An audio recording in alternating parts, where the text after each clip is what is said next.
Boa noite, pessoal. Boa noite. Boa noite, Felipe. Boa noite, Felipe. Tudo bom? Aqui, Ládio Dal Fogo da Flamengo TV. Felipe, você ainda vai certamente responder bastante sobre as questões ofensivas que deram certo hoje, mas agora são 5 jogos consecutivos sem sofrer gols, né? 3 vitórias no período em que o Flamengo, desde que o Flamengo perdeu pela Libertadores. E o que significa para você 5 jogos consecutivos sem sofrer gols? Bom, o primeiro nível do... Está muito alto. Alô, agora. Primeiro nível dos jogadores, que são muito bons. Depois a concentração, o comprometimento defensivo deles, que é muito... O nível de comprometimento e de estudos deles mesmo, né, com os próprios erros e com os acertos é muito alto. Eles mesmos se cobram, eles mesmos vêm perguntar para mim o que poderia ter feito em tal jogada, como poderia ter solucionado. Então esses debates ajudam muito a fase defensiva, e eu penso que uma equipe, que um ataque ganha jogos, mas a defesa ganha campeonatos. Sempre penso isso e dou um valor muito importante para a fase defensiva da equipe. Isso não quer dizer que é a última linha, quer dizer que são os 11, né, que jogam, que são importantes na fase defensiva, e todos têm que participar e tem a sua função também defensivamente. Está muito alto ainda, não tem como baixar? Alô, tá bom, vamos embora. Alô, tá bom. Uhum. Pode? Felipe, boa noite. Gabriel Reis, Placar TV e Paparazzo Rubro-Negro. Queria te perguntar sobre o desempenho do Ayrton Lucas. A gente percebeu ele fazendo uma grande partida, não só hoje, já vem melhorando, e eu percebi um detalhe.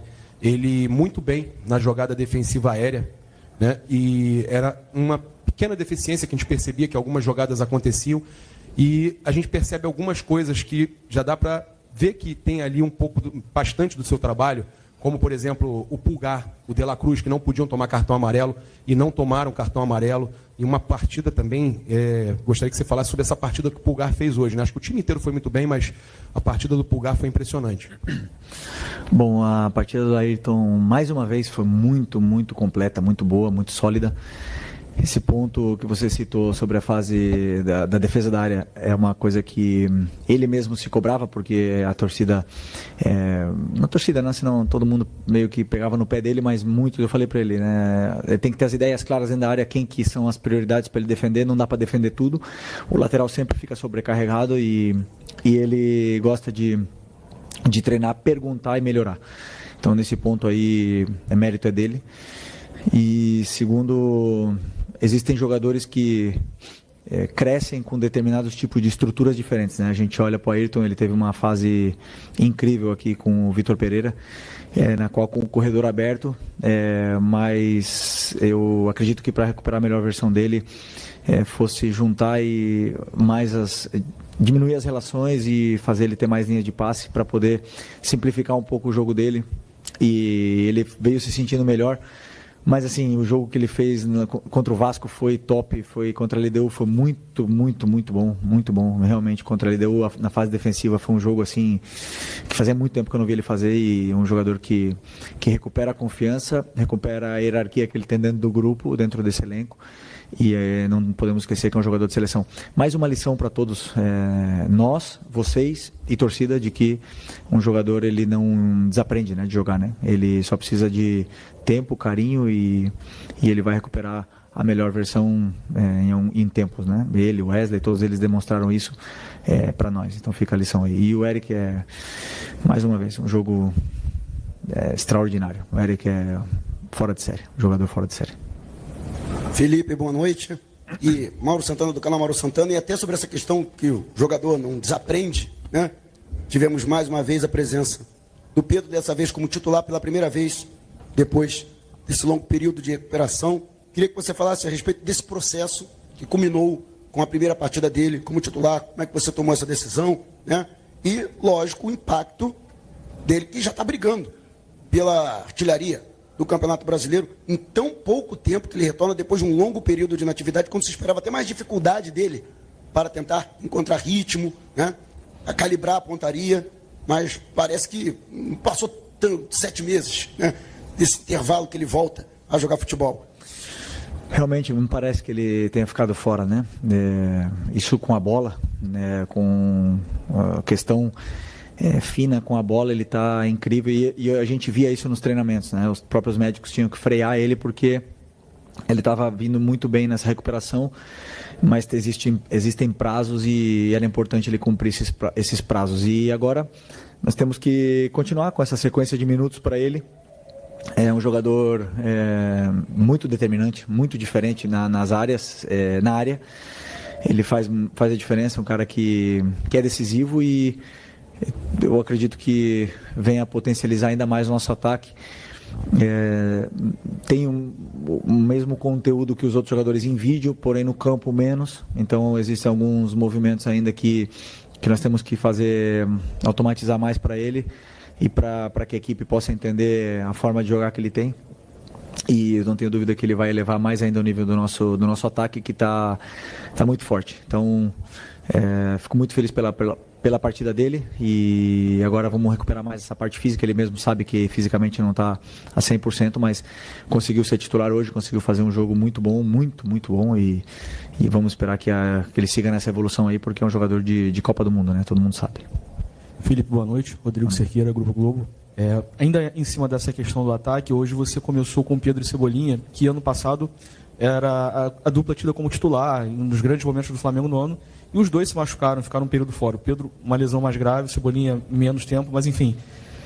Qual o ganho que você tem nessa questão de elenco e ofensivo, você poder contar com eles dois, que parece que mesmo, no primeiro jogo deles juntos esse ano como titulares, mas parece que eles já estavam jogando juntos, enfim, é uma sintonia muito fina entre eles, né? Sim, a escolha pelo Cebolinha hoje foi pelo plano de jogo, pelo que eu imaginei que pudesse acontecer com a equipe do Corinthians na fase defensiva deles. Então, onde estariam as vantagens, e imaginei que um jogo seria melhor para o Cebolinha antes que de outro companheiro, né? Então, ele tem essa relação socioafetiva com o Pedro, que é muito boa, mas também com a Arrascaeta, e eles se entendem muito bem, né? Então, muitas das vezes o Pedro gosta de fazer um jogo mais associativo e ele é o cara que dá profundidade. Também o Michel faz muito bem isso aí e é muito bom ter todos esses jogadores disponíveis, né? O Cebola vem de uma lesão muito grave, a lesão mais grave de todas no futebol, e também outro jogador que parece que não sentiu, né, todo esse tempo parado. Tem ainda que evoluir, temos coisas que trabalhar, que melhorar, mas é muito bom ter Cebola, Michael, Bruno, Luiz, Plata, todos podem jogar nesse lado do campo, até mesmo Matheus Gonçalves pode jogar aí e é importante que eles se sintam confortáveis dentro do campo. Boa noite, Felipe. Pedro Ramos, Sintonia Esportiva. Parabéns pela vitória e pela goleada de hoje. Eu queria falar sobre o Hugo Souza, o goleiro do Corinthians, que teve a oportunidade de jogar contigo também aqui no Flamengo, e apesar de estar fazendo uma boa temporada, estar numa carreira extremamente elevada, teve seu nome gritado pela torcida do Flamengo hoje. Eu quero saber de você se você consegue ver algum paralelo com o Hugo Souza e o Matheus Cunha, porque é o goleiro que veio revelado do Flamengo, está no banco de reservas, se você acredita que é necessário que ele saia do Flamengo, ganhe casca, para voltar e consiga talvez desempenhar um futebol com mais constância. Obrigado.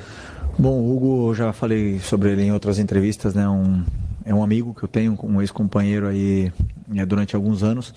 E é um cara com um potencial muito grande e muito corajoso, né? Porque ele decidiu sair, também era o momento dele sair.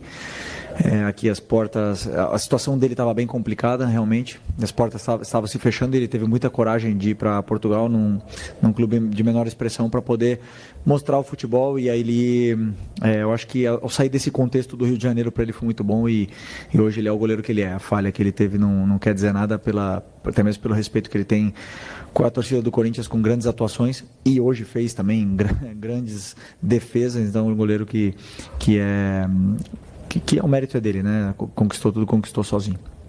E o Matheus foi titular do Flamengo, é um cara que é muito confiável, confio nele, vai jogar na quinta-feira e não tenho dúvida que se precisar, como vou precisar em alguns momentos do ano, eu sei que eu posso contar com ele de olhos fechados, né? Então, não sei sobre sair ou não sair. Hoje o Rossi está sendo titular, está desempenhando um trabalho também, para mim o principal do goleiro é debaixo da trave com as mãos, e ele está fazendo bem, e depois com os pés também nos dá muito a equipe, e os dois goleiros têm essa briga saudável entre eles, e hoje por hoje tô optando pelo Rossi, mas eu sei que se precisar eu posso contar com o Matheus. Até mesmo quando eu cheguei aqui na Copa ele era o titular e o time estava classificado até a semifinal.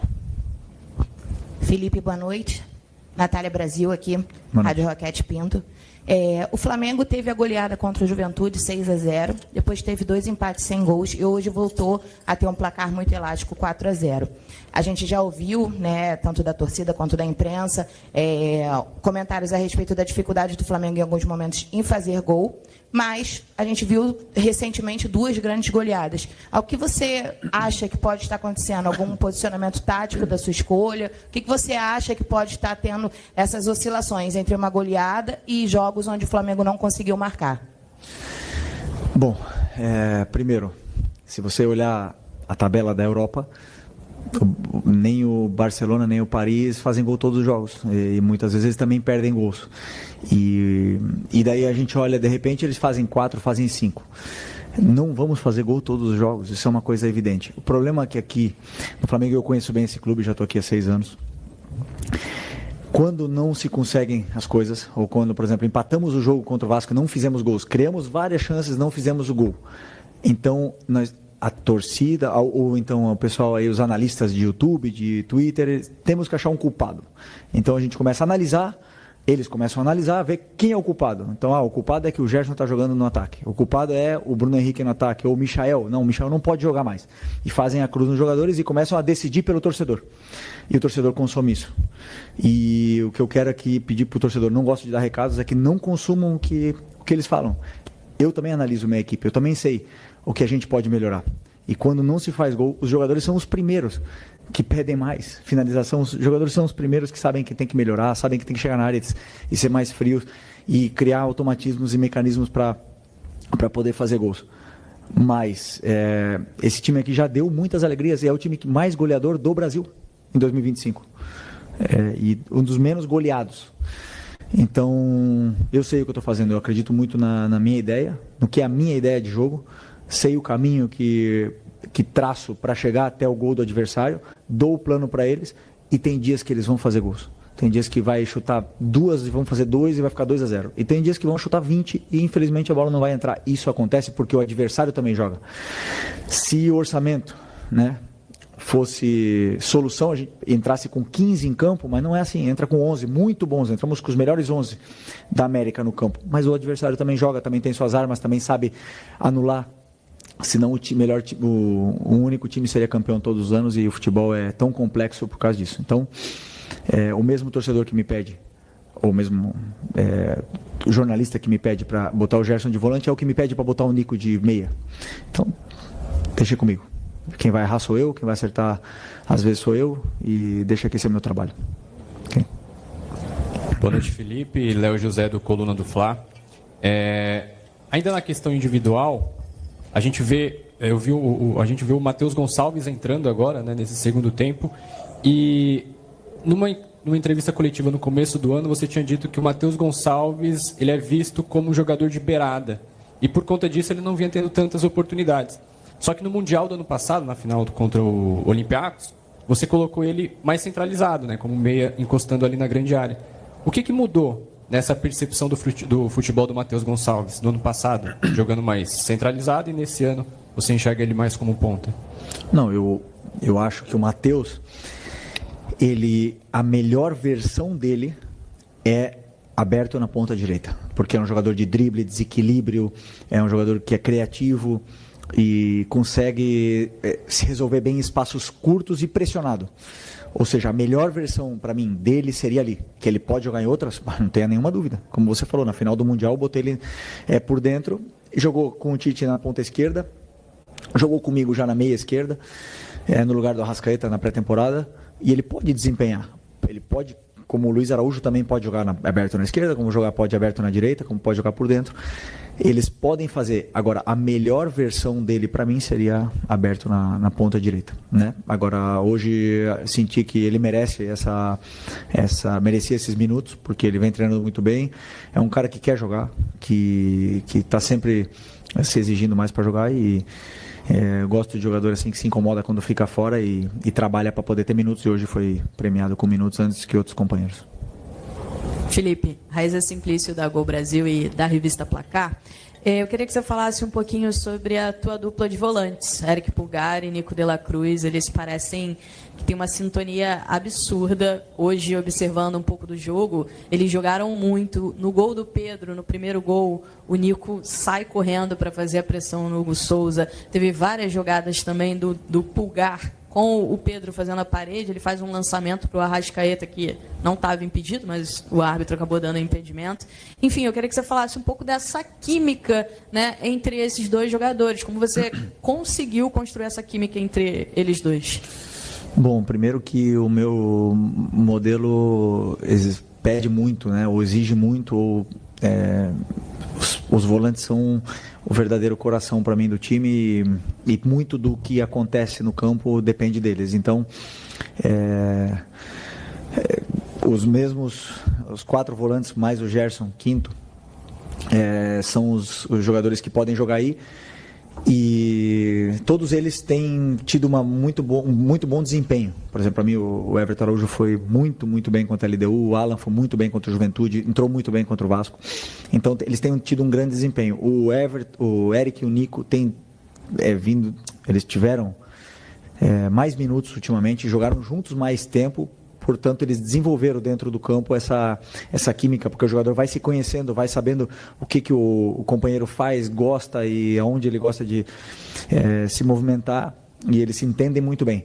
Isso é para fora, né? Para dentro, eu já me apego a muitos outros aspectos além da posse de bola. Para mim, são outros aspectos de cobertura, de detalhes mesmo, micro do jogo, que eles são muito completos, eles dão muito à equipe, eles cobrem muito a zona do campo e fazem com que a equipe, com e sem bola, sempre esteja melhor posicionada.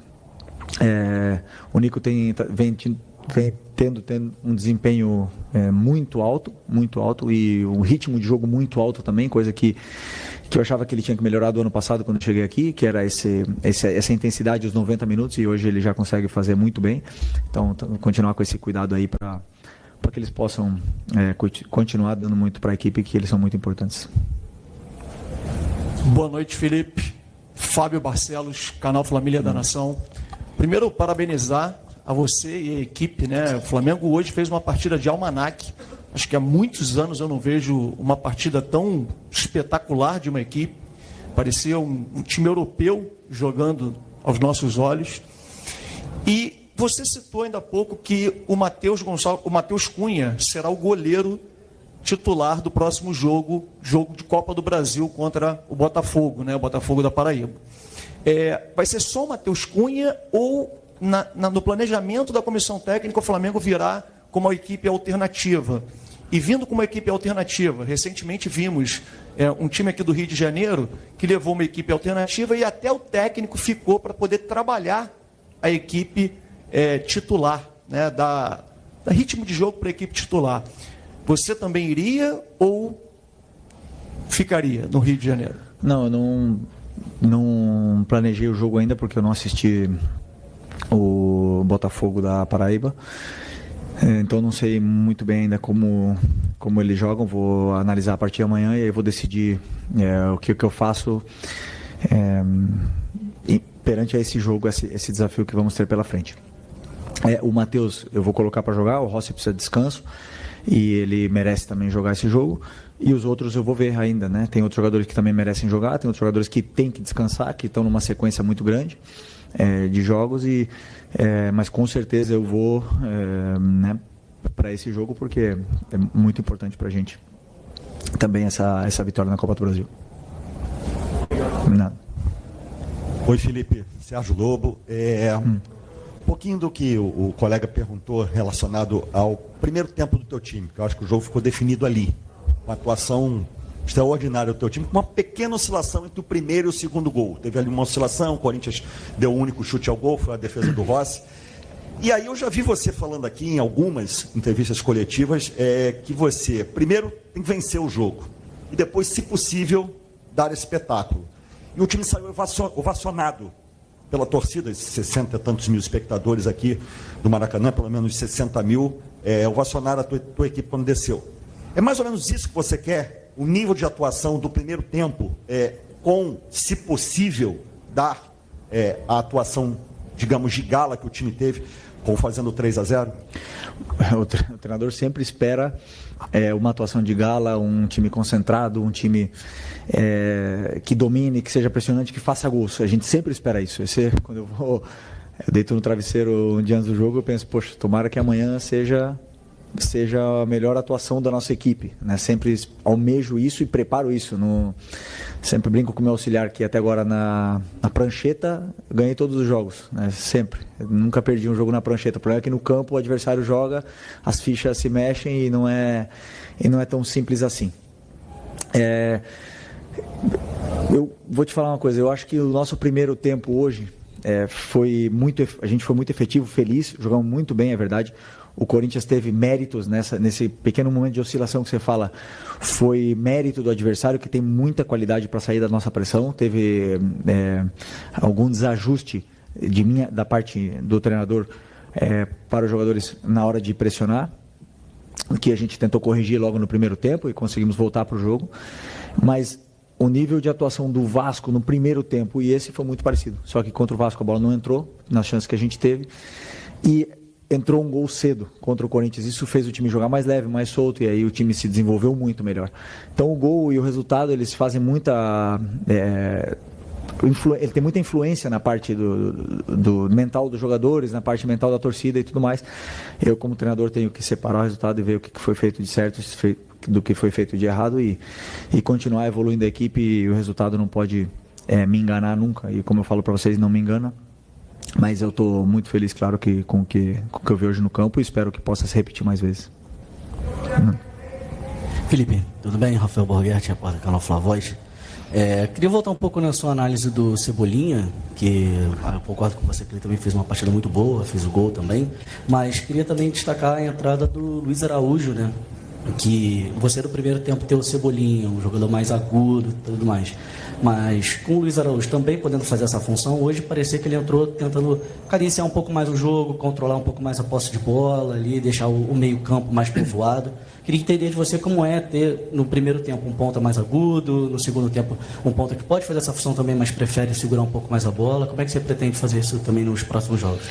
Obrigado. Não, eu acredito que quando o ponta, nós temos um ponta que joga aberto, como jogou o Cebolinha no primeiro tempo, esse jogador ele tem que ser determinante, ele tem que ser diferencial. A bola tem que cair no pé dele e o adversário tem que gastar 2 ou 3 jogadores para poder parar. É isso que eu espero de um ponta que joga aberto. E o que eu peço para eles, que eles sejam determinantes, que eles sejam agudos, que eles driblem, que eles façam a diferença, né? E o Cebolinha fez bem isso. Ele teve essa ousadia, ele conseguiu ir para cima, ele causou uma certa dificuldade para o lado direito do Corinthians, e com a ultrapassagem do Ayrton melhorou e ajudou ainda mais. Aliás, o gol começa com uma ultrapassagem do Ayrton, ele leva a marcação, libera o Cebolinha acaba finalizando e fazendo gol. Então, para mim, são muito, muito importantes esses jogadores que são determinantes e decisivos, determinantes nesse 1 contra 1. E do Luiz Araújo. E bom, no segundo tempo eu coloquei o Luiz, porque o Luiz também é esse jogador que tem gol, tem assistência, tem um cruzamento com o pé natural, né? É diferente, então imaginei umas situações diferentes com o Luiz ali, além de que o Luiz treina muito bem e está entrando sempre muito bem, é um jogador muito, muito importante, então achei que ele fosse importante, ele ter esses minutos aí, e foi importante para a equipe também. Felipe, boa noite. O companheiro aqui acabou até entrando um pouquinho nesse tema. Eu queria, por mais mal-humorado que pareça, queria falar um pouquinho sobre aquele período entre talvez os 15 minutos e o segundo gol do Flamengo. O que, na verdade, você tira daquele momento? Assim, você enxergou algum movimento do Corinthians? Não sei se me pareceu um período que o Carrilho mudou um pouquinho o lugar onde ele pegava a bola, onde ele se posicionava. Mas também, principalmente, um momento em que a pressão ela não conseguia encaixar tanto e o Corinthians ficou mais confortável com a bola. Esse Flamengo parece ser muito melhor sempre que ele consegue pressionar o adversário. E até mais do que quando ele constrói de trás, embora ele construa bem de trás.